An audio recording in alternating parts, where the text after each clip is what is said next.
Welcome to Sports Scope, the most influential sports talk show in the nation.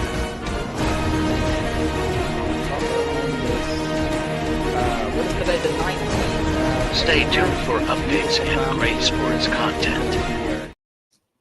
Hello, everybody. Welcome to Sports Scope. I'm your host, Robert Butler, on this. What is today? The 26th day of July. You know, folks, I tell you, it's so much news that's coming in so fast that I can't keep up with all of it. I mean, it just broke like 5 minutes ago. I want to say that Colorado will be going to the Big 12, back to the Big 12 with Nebraska and Oklahoma. So I don't know what's left of the Pac-10. So that broke. But also, I'm not going to really talk about that story. I'm just saying that story just broke here.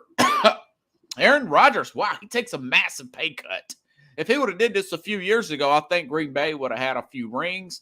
Going to talk about that NIL proposal, legislative proposal by two senators. Get into that. Jim Harbaugh suspended for 4 games. Somewhat of a slap on the wrist there. Patrick Mahomes got a good soundbite from the Patrick Mahomes Netflix last episode of the documentary. Really good there. That's probably going to put him in legendary status, if not already. I mean, this quarterback thing was a great move by him. I'll get into that. And also ESPN possibly working out a deal to sell part of its part of this company through Disney to one of the leagues. That's crazy. I'll get into that. But at first, we'll go ahead and take our first and only break here. And I'll be back here in 49 seconds here on Sports Scope. Hello, Sports Scope followers. The program has seen tremendous growth since going 5 days a week. I just wanted to thank everybody for your cash contributions and sharing the program with friends and families. Just a reminder, if you want to contribute to the program, go to the Cash App, the cash sign, and Sports Scope. There are other ways to contribute to the program listed at the bottom of the screen. If you want to advertise on the program, go to sports, that is sports with an S, another S, scope, SKOPE, at gmail.com, just like it's listed at the bottom of the screen. Thank you and enjoy the program. All righty then, now I am back here live. Okay, big story here broke this late this afternoon. Aaron Rodgers has restructured his contract. I did not expect this type of restructure. You got to be totally ecstatic if you're Jets fans. My thing is, if Rodgers would have did this 5 or 6 years ago with the Packers, if you look at the teams that the Packers have had that's got to the NFC Championship game against that Tampa Bay team, if he had restructured prior to that, and maybe they had a little bit better defense, maybe they had a better receiver, possibly that is they're a Super Bowl champ instead of that 2020 Tampa Bay Buck team. But here's the numbers here. He's restructured his deal now to get $75. That would be crazy. So basically, his contract now is 2 years, $75 million.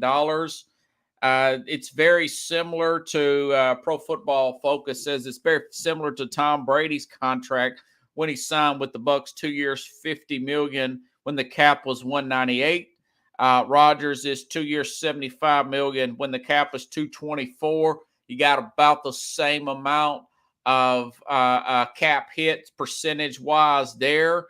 That model worked in Tampa. Both are team-friendly quarterback deals that allows the team to be more aggressive in this 2-year window. Essentially, folks, that is a $8 million cap hit. That is peanuts, pickles, for this year particularly. You say, well, you've already got the players signed this year. What does this mean? Well, for instance, this means that this team can make a major trade in the middle of the season. The trade deadline has been massive. It's usually around November 1st.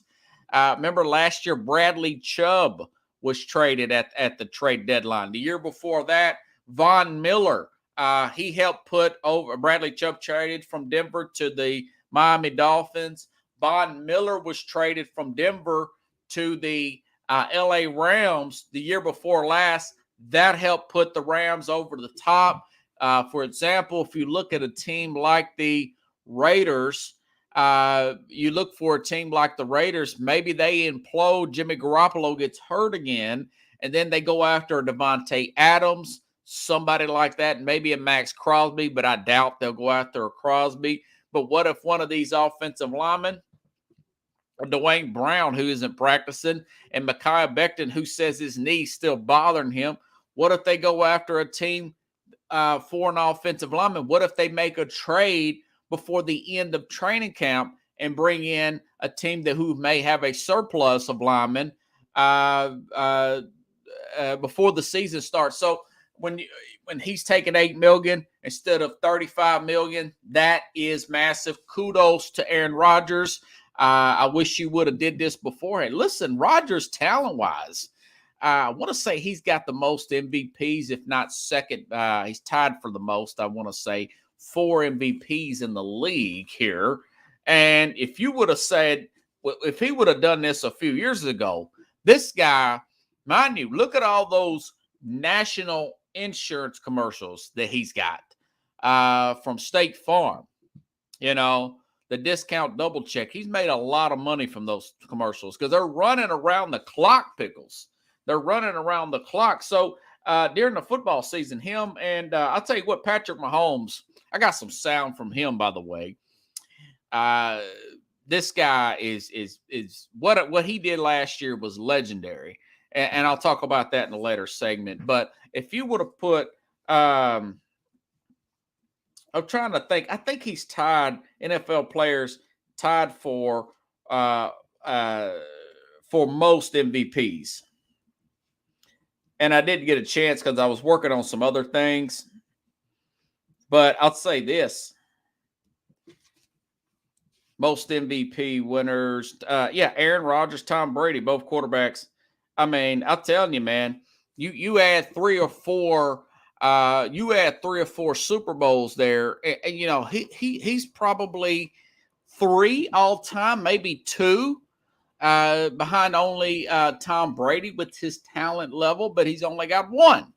He's only got 1, and I don't have him in my top 5, okay, all time. But talent-wise, yeah, you could say that for Rodgers. But that being said, this would be huge for him if they can find a way to pull off a Super Bowl win this year.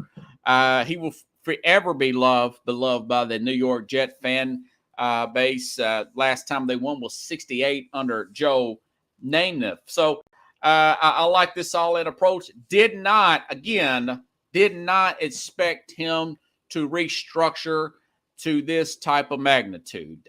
So again, at least room, say for instance, if Breece Hall is not 100% and is not going to be 100% before week 1, they can bring in a Dalvin Cook here in the next 2 weeks. Excellent running back, still out there, a Kareem Hunt, somebody of that magnitude, 2 players that are going to charge a little bit more. The Jets can now afford them. So, yeah, that's how big a deal this is. And Rodgers, listen, man, the guy's made probably $300 million if you add in endorsements and earning career. He's a single guy, not a bunch of kids out of wedlock. Seems like a very smart guy. I think that Josh Jacobs, they can make a trade for him, Pickles says. Yeah. I mean, he could be part of that deal there. But this guy should never have to worry about money again, not unless he just goes crazy and blows it. He should be set for life. But Aaron Rodgers, he'll go to work somewhere. I mean, he may take over for Jeopardy someday. He may have a major podcast of his own and make millions of dollars off of that. I see big things out of Rodgers coming up in the future, judging from the way he's interviewed and how he's handled himself on Pat McAfee weekly, but also the way he handled himself on the what was that other one here? I don't know why I'm drawing blanks today. Just in all types of interviews, really, if you think about it. If you think about a guy like Rodgers. So, the sky is the limit, man. I mean, that really is for him, especially if he can add another Super Bowl there, So anyways, good. Like I said, that's a very good thing here for the New York Jets. Imagine Rodgers with the power back like a Jacobs. Yeah, that is goal line touchdown actions. Jacobs can catch the ball out of the backfield, and eventually Breece Hall will be healthy, from what I hear and read. Just another example. Like next year, his cap hit's going to be $45 million. That looks expensive, but mind you, the cap's probably going to go up $25 more million. Deshaun Watson's cap is $63 million next year. And Patrick Mahomes will be 46. His will be more. His cap hit will be more than Aaron Rodgers, and Deshaun Watson significantly more at $63 million. Again, Devontae Adams, Aaron Rodgers, there could very well be a play there. You imagine Devontae Adams on one side, Garrett Wilson on the other, and a three receiver like a guy like Corey Davis could run wild out there and get really, really good coverage there. But, a lot of it is, can you keep this guy protected, And that's all the $64,000 question when it comes to Aaron Rodgers. Okay. Big story, somewhat of a big story here out of Michigan. Now, yesterday, boy, I got some good stuff there for that Patrick Mahomes Netflix quarterback story. So anyways, Jim Harbaugh got suspended for 4 games for essentially he hosted some recruits during the COVID lockdown. That was going back 3 years. Let me make sure I get this right. Harbaugh is being suspended for alleged false statements made to the NCAA in response to an investigation of recruiting violation. He and the Michigan staff members. Some of those recruiting violations and staff members, the NCAA, are level 2, which includes meeting with recruits during the COVID dead period, a time during the calendar year where the coaches cannot meet with recruits, physically texting a recruit outside allowable time period, and having coaches watch players work out over Zoom, which is, essentially a bunch of 50-cent BS. Okay. And his big violation was just like Bruce Pearl of University of Tennessee. He lied to the NCAA and said it didn't happen. They found out during their investigation that it did happen, and he gets suspended for 4 games.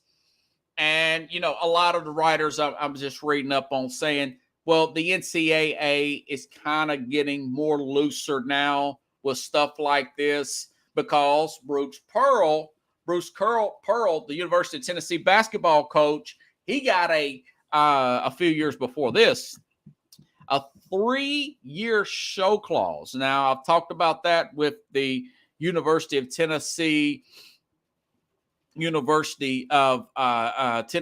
Jeremy Pruitt, who had a 6-year show clause, which is a very strict probation.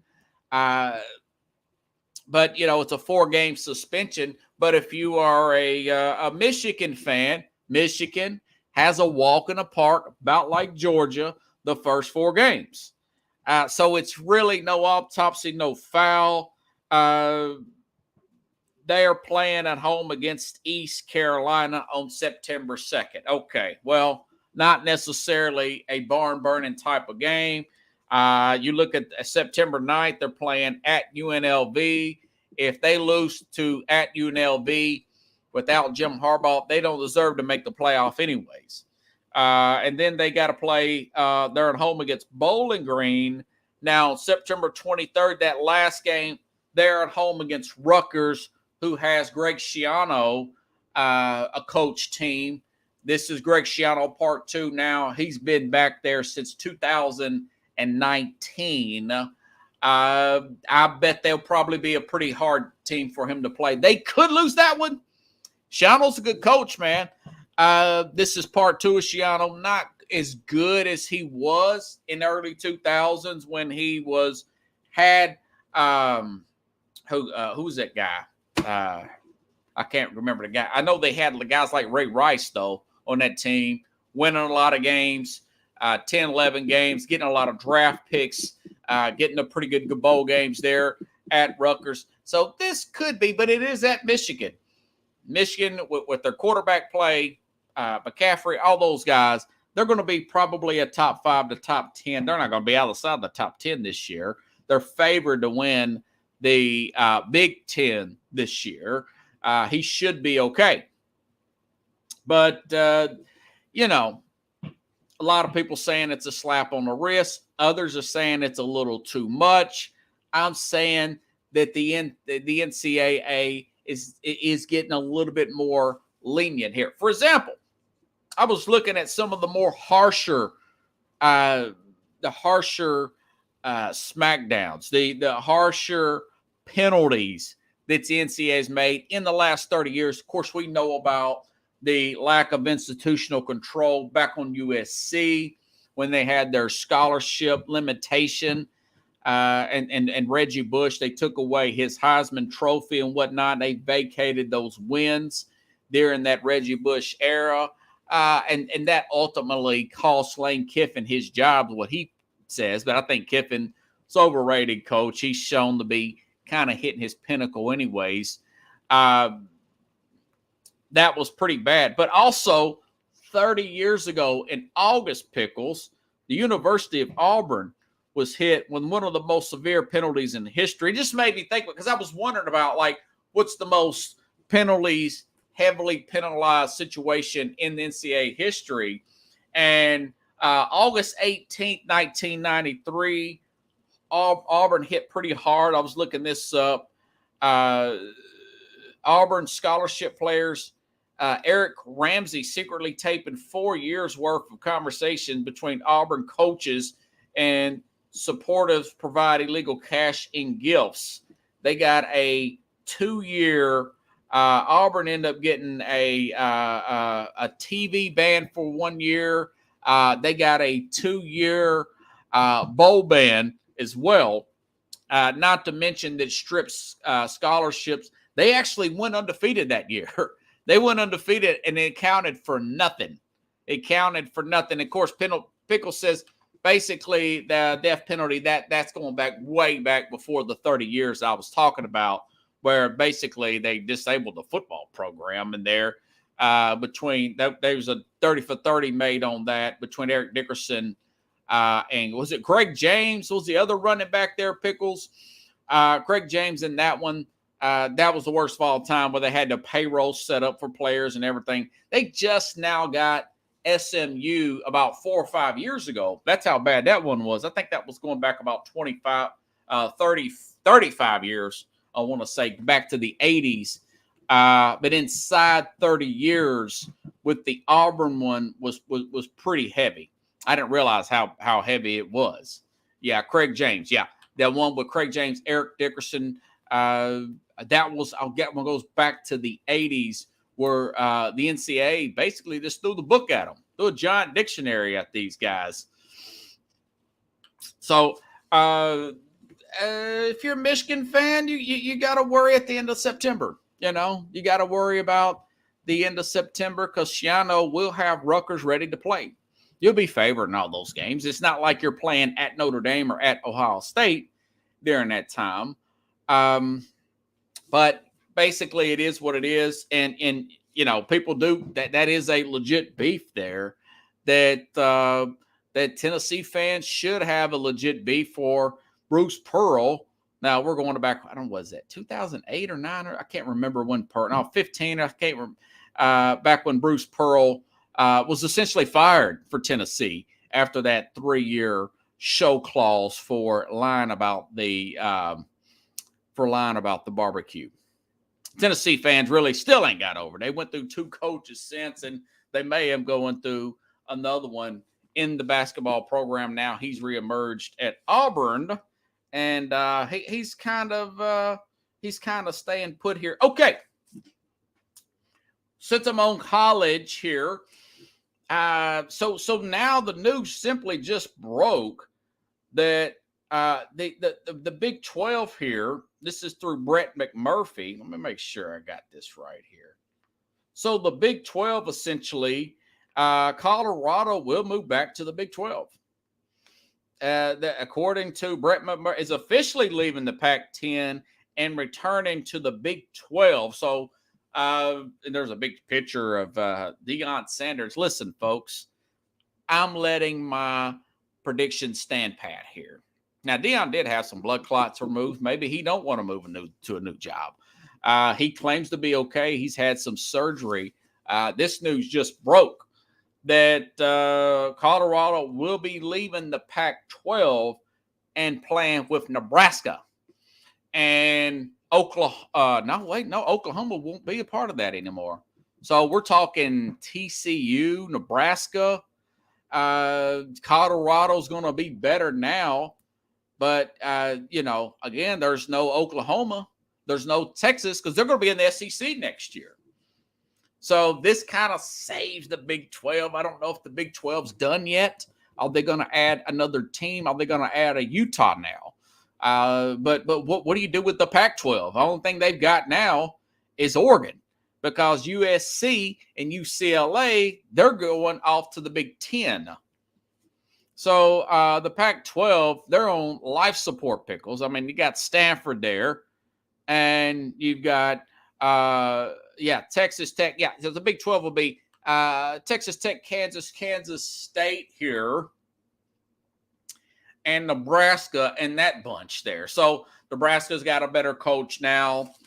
I keep wanting to say, there's Nebraska back in the Big 10. Excuse me. Yeah. So Texas, Kansas State, Nebraska's actually in the Big 10 now. So it's all over the place right now with these mega conferences.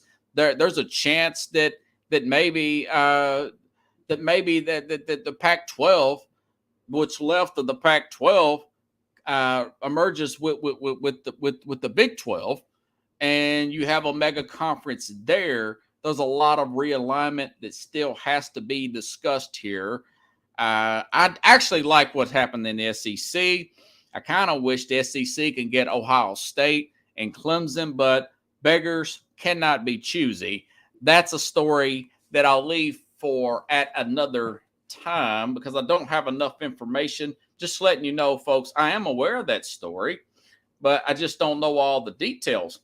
Now, I am aware of this story. Speaking of crazy stories here, folks, let me see here. Let me check with this here. Let me make sure I got my ducks in a row. Okay, so I guess I'll do this NIL story. All right. Now, there's multiple senators, United States senators, proposing NIL transfer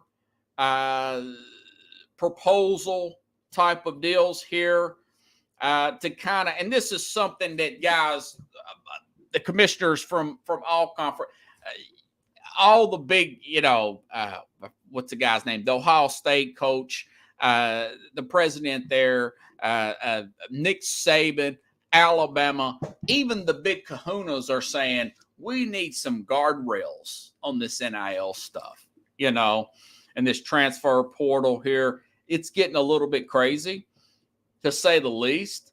And I was reading here, even Trent Dilfer says he believes that it's a big problem with tampering and using NIL and portal NIL. Trent Dilfer, the former NFL quarterback, played for the Baltimore Ravens, helped beat the Tennessee Titans. I hated that.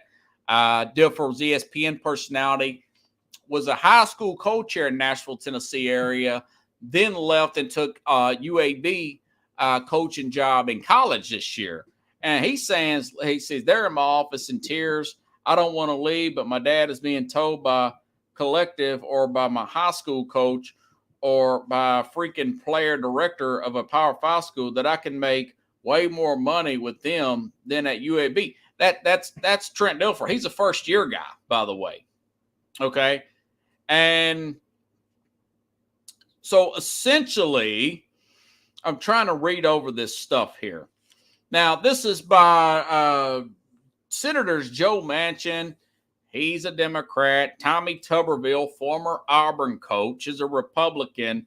And basically, they have put together this thing talking about a introduction to protect athletes in schools, basically saying that different parts from different proposed legislation, student athletes must complete 3 years of academic eligibility before allowing them to transfer, exceptions for a death in the family or a coach that's fired or left. Now, I did not read that last part there.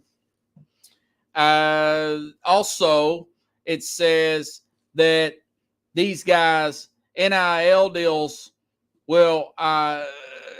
these guys have to register as agents, these companies. So you can't just put together a company, just do a fake NIL deal, which I thought was going to happen anyways, and kind of just slide money that way, pay players that way. Okay. And it also says that athletes cannot enter with sexually suggestive products, alcohol, sports betting companies. That would be a way to rig the game, especially with the betting companies. I thought that was already in place. Tuberville will have to preempt state laws. So this is some type of national deal. All the coaches, the major coaches, are actually pushing for this stuff. Which is good, actually. And here's my thing. I did not catch that last part. I was going to really claw into these two guys.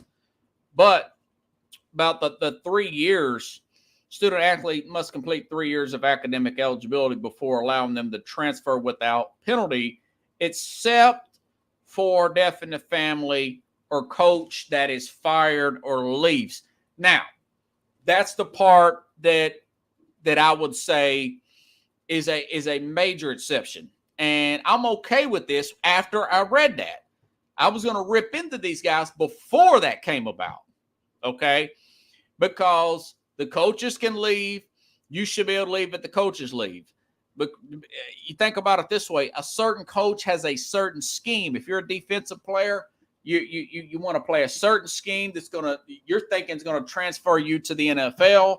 If a whole new coach comes in and wants to play a lot of zone, and you're a man coverage cornerback, that could cost you a draft position. You could go from a second round guy to a fifth round guy, or sixth. You just never know.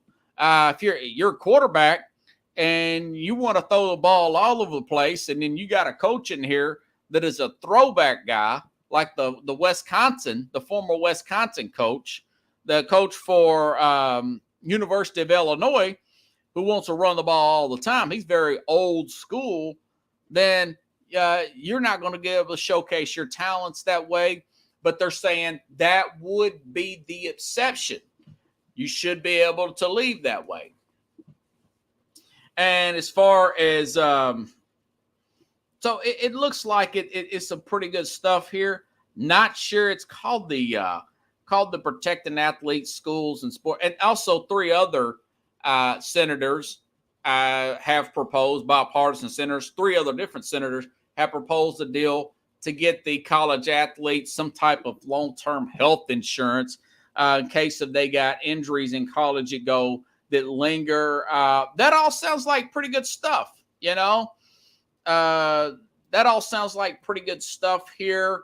I think what Trent Dilfer's saying is, and a lot of people are saying is, and I noticed this happened with the North Carolina Drake May, is guys are recruiting active players after they've already signed there.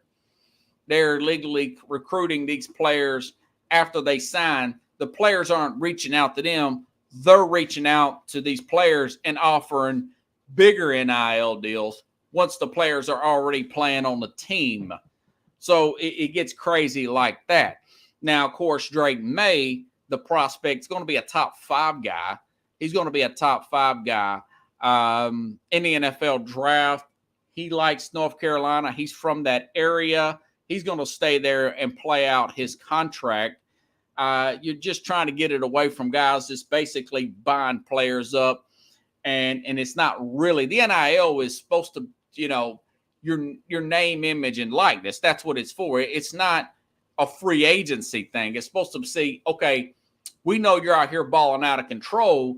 Can you pump this chewing gum brand? Can you pump up this clothing line, this sporting clothing line, these sunglasses or whatever? Can you pump up these particular headphones? This Beats by Drake. Can you do this type of logo or whatever commercial? Kavarius Tears, his mom put out on Facebook here, it's been on the programs, and said he's got an NIL deal. I hope to bring him back on before. So that's what it's supposed to be done, but if you're treating it like it's like a free agency type of thing, and then that stuff starts to get shady and the money starts to go underneath the table, you start to get into some shady stuff here where you could possibly get the student in trouble, like with not claiming the money or whatever. We know that's been going on. You mentioned the Pony Express pickles, and I mentioned the payments back in '93 from the Auburn players that got Auburn University and all of that trouble there, So anyways, but that commitment does not bode well if the player, that commitment, there is exemptions from that commitment if the coach leaves. I think that's huge. If the coach leaves, and of course, if you just want to leave just because you're not satisfied, then you set out the year and then go the other way. So this would probably limit the illegal recruiting that's going on, is what they're trying to say, and make the guy stick it out. So I'm okay with that. I think it's gotten a little crazy, It's gotten a little bit crazy. In 3 years, there's guys 23 years old out here playing, 23, 25 years old. You still have grad transfers that are eligible. You could still a red shirt a year. They got something called a gray shirt or something like that, where you can miss for medical reasons again. And you've got guys that are doing grad transfers. They're doing these red shirts, and they're 23, 24, 25, like Stetson Bennett was, like Hendon Hooker was. Joe Milton, the quarterback for University of Tennessee, he's going to be 23 years old starting this year. They used to be players' second year in the NFL, but now they're looking at ways to get around that. So it's not too bad, not too bad at all. We'll see how it works out. Not too bad, I would not think. Okay, interesting story here out of this came up last week, folks. Now, ESPN is shopping to sell stakes to the leagues here. Interesting story here. CNBC have covered this story. NBC has covered this story. ESPN would like to morph itself into a streaming hub for live sports. Management would like to launch feature allowing ESPN or ESPN app to be users to games no matter where they stream from. CNBC reported this year. ESPN, 80%, by the way. Disney owns 80% of ESPN. Hearst Communications owns 20%. I did not know that. Hearst Communications have owned 20% of ESPN since 1990. Disney has owned ESPN since 1996. Okay. here's some of the key points of what this ESPN, this is from CNBC. ESPN held early talks about strategic partnerships with the NBA, the NFL, and the MLB that would include the leagues taking equity stake in the business, sources tell CNBC. Disney CEO Bob Iger talked about bringing a strategic partner into ESPN in an interview last week on CNBC. Striking a deal directly with the leagues would be unprecedented, but it would give ESPN a safety net that will receive premium content from the leagues. Again, I think that this would be a big conflict of interest. So, for instance, if you see, and I talked about this on Mac and Jack and Jim Jeffcoat's show last Sunday, but my thing is, the NFL Network, you don't really see their shows trending a lot, because they're very cookie cutter shows. Okay. They'll talk about fantasy football, but they're not going to be cutting it. There's not going to be any heavy criticism of the NFL or the way things are being done on the NFL Network. I love Ben Rappaport, but he can't come out and talk crazy about the NFL,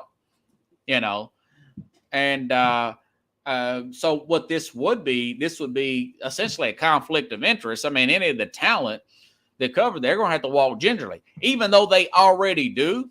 ESPN, this story, I looked up Pro Football Talk. They talked about Commissioner Paul Tagliabue back in 2003. I was in college at the time, Pickles, and I love this show. ESPN had a show called Playmakers. It was about a professional football league and football team, and it showed the dark side of it. And quite frankly, for us that follow this stuff, that read the headlines, that read the paper, there's a lot of dark. It showed the dark side of professional sports, and particularly professional football. It was a fictitious show, but the ESPN, basically the NFL bullied him and saying Paul Tagliabue called it an inaccurate depiction of the game and was right. It was too tame. And it was too tame, saying it was actually worse than the real thing, is what this writer was saying. I think this might have been Mike Florio, and I actually with Mike Florio on here. The NFL basically bullied ESPN to stop showing that show. Great season, canceled after one season, Pickles. He used to record that show, man. Yeah, Playmakers was canceled after one season. Now, of course, for Sports Scope, something like this would be great. Yeah, and I've seen, but Pickles talks about North Dallas 40. Now, Mike Golick said that the movie, which I've seen for the first time as a 70s movie, I seen for the first time about 2 years ago. And it talks about the business side of it and the rotten business side of it, of the NFL going back to the 70s, which it's like that now, of the North Dallas 40, which that would be a good one to remake, by the way. I would think that one would be a real good one. So you asked why do you think ESPN's doing this? They need revenue. The other networks would fight something like this. Disney and ESPN, the cord cutting. Yes, that is a big deal. It's going on. I was reading something the other day. 60% of people get their news and sports information through digital, not through traditional TV. I'm in the 40%, and I'm technically a millennial by 1 year. So I can kind of see that's the way things are going. Plus, listen, I've been saying this for the last few years.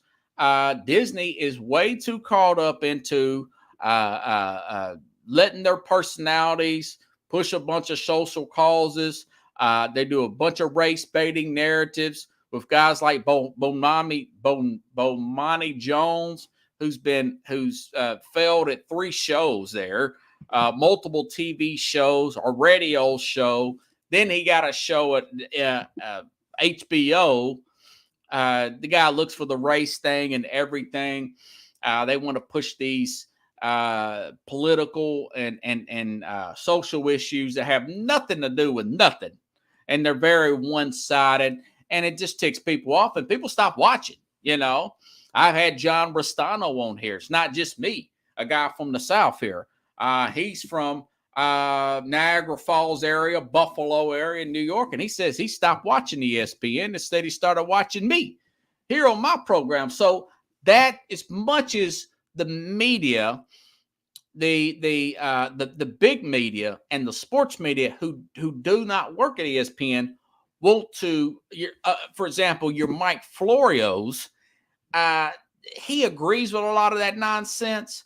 He wants to downplay that part of it. But the truth of the matter is, people do not want to hear that crap. They do not want to hear that crap. I'm one of those people. I'll still follow and quote Stephen A. Smith from time to time because it may be something interesting that I want to talk about. But for the most part, a lot of those guys have moved out. They've had massive layoffs there.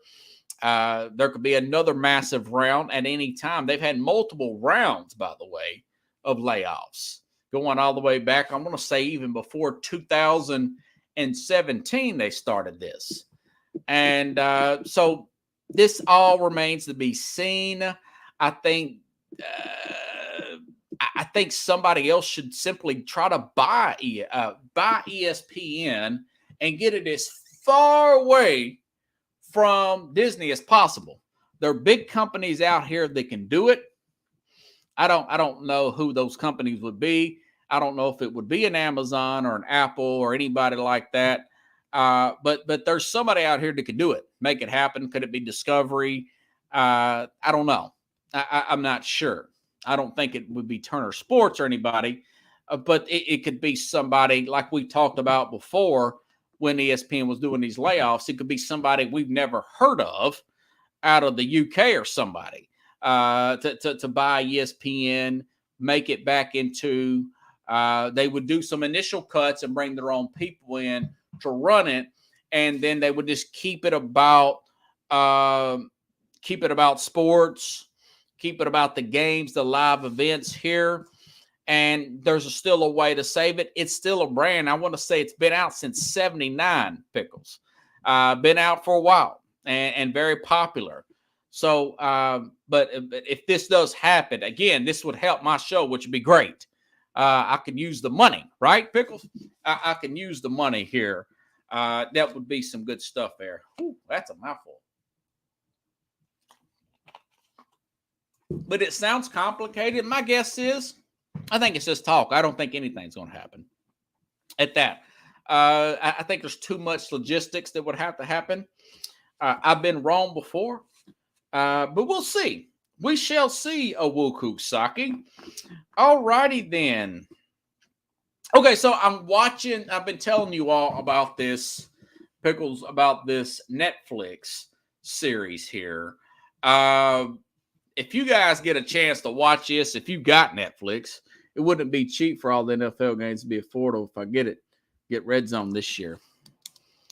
Yeah, Red Zone is awesome, Chad. It's really good. I've been watching it for, 5 to 10 years now.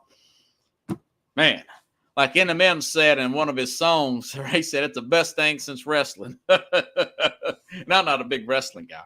Okay. So, I'm watching this Netflix docuseries about the NFL quarterback. I've talked to you all about this before, and it's all that in a couple soup. It's 8 episodes. They found a way to get through the season, throughout the whole season, with 3 quarterbacks here, Marcus Mariota, Kirk Cousins, and Patrick Mahomes. And I'm towards the end. I'm towards episode 8. And it's not any spoiler alert because we already seen the games, So we already seen the game. So Mahomes, you know, I thought about this when it happened, and I'll say this.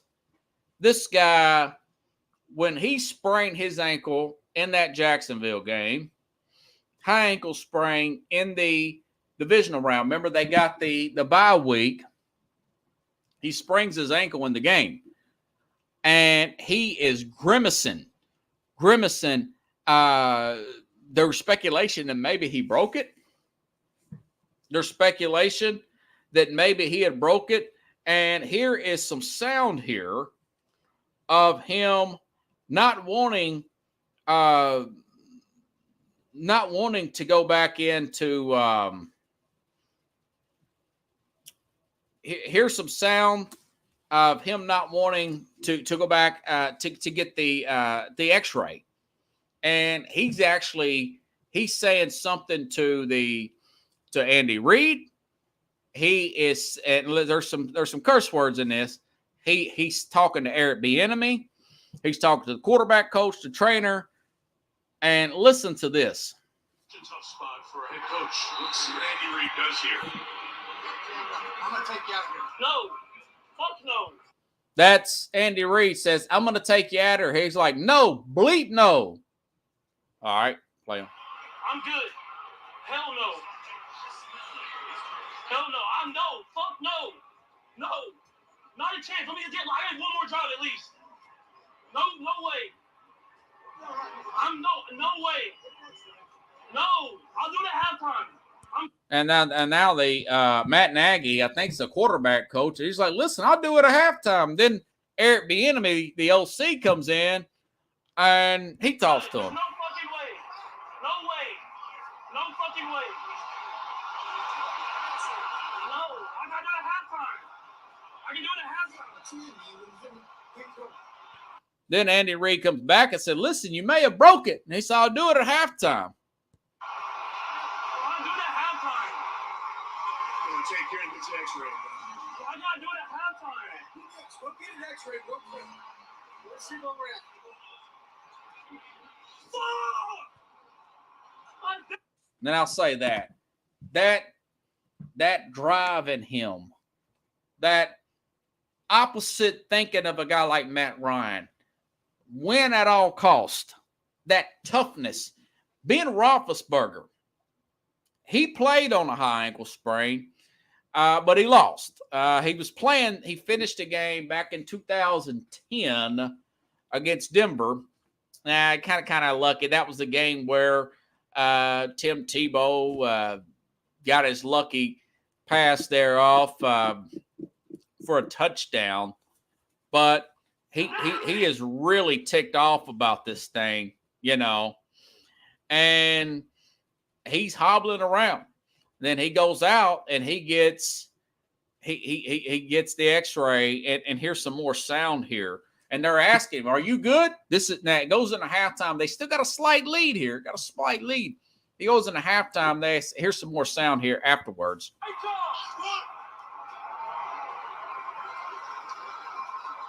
Great call. How are you doing?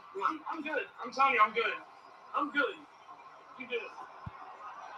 That was Andy Reid saying, "How you doing?" And he says, "I'm good." Am I good to go, or am I going or no? Am I going back in or no? Let me find out. I'm going to talk to coach and find out what they say. They put that high ankle, right? High ankle. I played with him before, though. How's the pain? Yeah, I mean, I'm not going to run, but I can do everything else. It's going to hurt, but I can play. Bro, there's 20. So his wife don't even want him to go back in here. Here's a little bit more sound to hear saying, "Listen, let me get back up in here, okay?" Hey, don't be scared to call the deep shit. They're going to step up. Listen, I can throw the rock. Yeah, Andy's old school. The Pickles, the younger coaches are saying, "Man, I don't know. We might." Andy's like, "Hey, if you want to get back in there, we'll get back in there." Pickles says Andy's old school. So now he's listening. He said, "Listen, if you want to call it deep, call it deep. It's going to hurt for a minute, but call it deep." Don't be scared to call it deep. If it's not there, I'll check it out. let me go. And then Reed says, okay, I'll cut you loose. And this last sound is they got the wife knocked. I think her name's Brittany. They got the wife mic'd up and they're filming her. She's up in the booth. This is her talking to his dad. The apple didn't fall far from a tree. His dad played pro baseball. That's where he got that mental toughness from. He needs to get out of the game.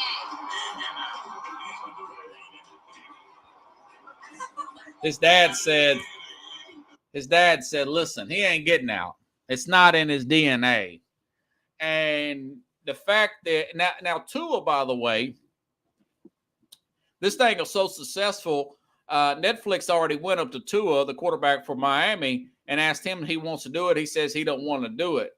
But the fact that Mahomes allowed Netflix to get this unprecedented behind-the-scenes access, this will make him a legend.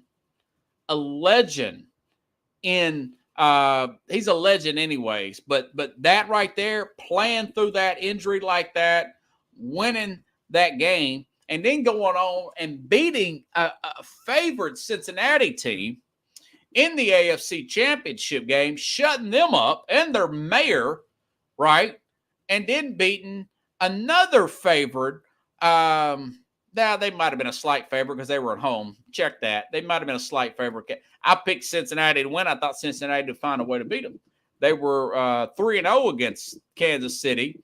So they beat them. And then they were underdogs against Philadelphia in the Super Bowl. He still had that high ankle sprain. That video right there. Now, you had to bleep it out. Forgive me for the language there, folks.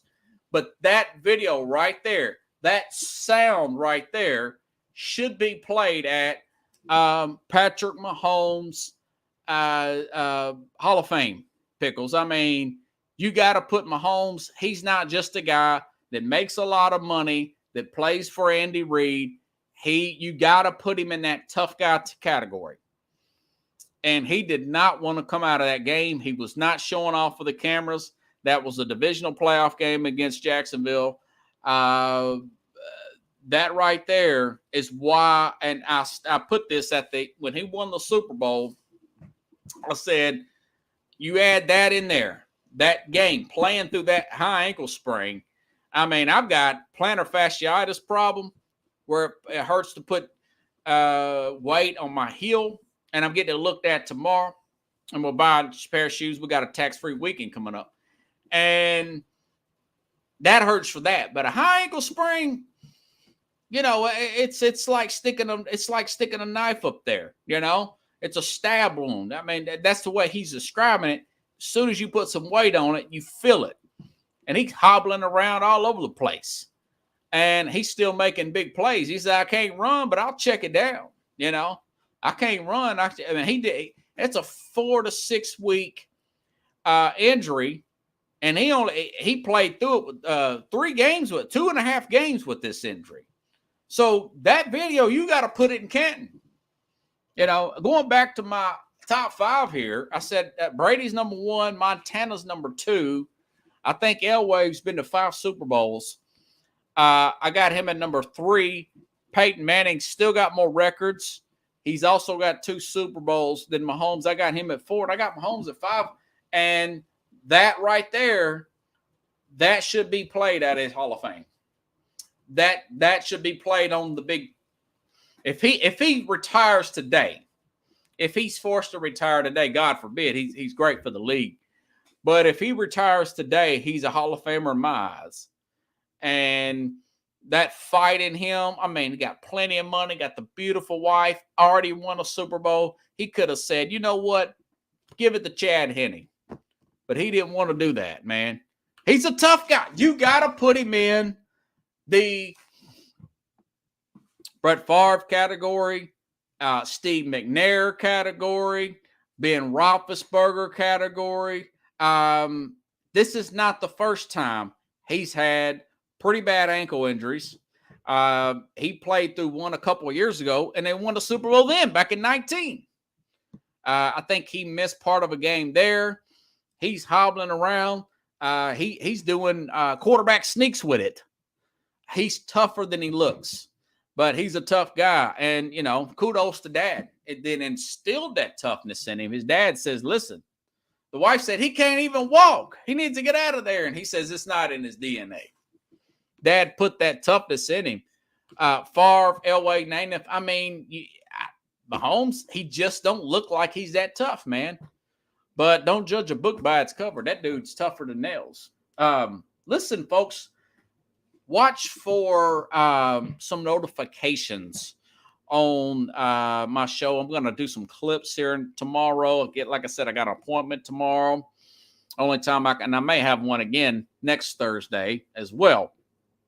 Don't know yet for sure.